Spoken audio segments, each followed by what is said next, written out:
Perempuan kelahiran Tanjung Karang, Lampung, 26 Agustus 1962 ini adalah anak ketujuh dari 10 bersaudara.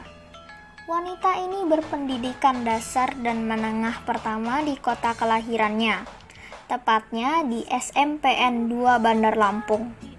Kemudian melanjutkan sekolahnya ke SMAN 3 Semarang. Setelah itu, Sri Mulyani Indrawati melanjutkan kuliah di Fakultas Ekonomi Universitas Indonesia dan 2 tahun kemudian ia melanjutkan pendidikan S2 dan S3 di Amerika Serikat dengan gelar Master of Science of Policy Economics dan PhD of Economics. Setelah kembali ke tanah air, wanita ini pun terjun ke dunia birokrasi.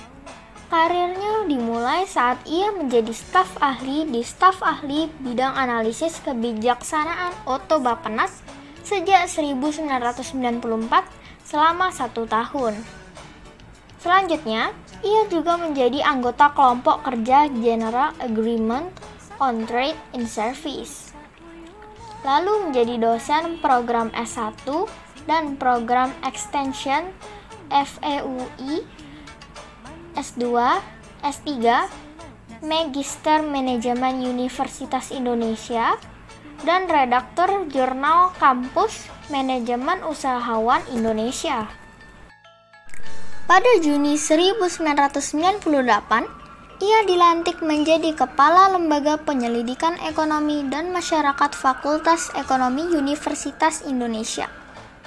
Analisanya kritis, tajam, lugas, dan jernih mengantarkannya menjadi penasehat pemerintah bersama pakar ekonomi lain dalam Dewan Ekonomi Nasional pada era pemerintahan Presiden keempat Abdurrahman Wahid alias Gus Dur. Pada 5 Desember 2005, seperti ditulis dalam situs Kementerian Ekonomi, saat Presiden Susilo Bambang Yudhoyono mengumumkan perombakan kabinet, Sri Mulyani digeser menjadi Menteri Keuangan menggantikan Yusuf Anwar dan karirnya di kabinet makin dipercaya. Ia terpilih sebagai wanita paling berpengaruh kedua di Indonesia versi majalah Global Asia bulan Oktober 2007.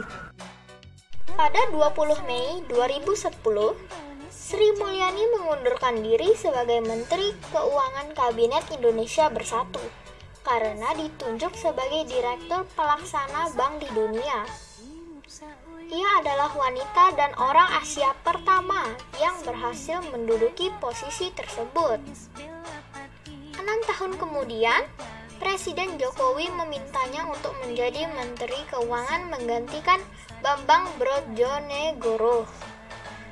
Sri Mulyani pun menerima amanah tersebut untuk periode 2016 sampai 2019.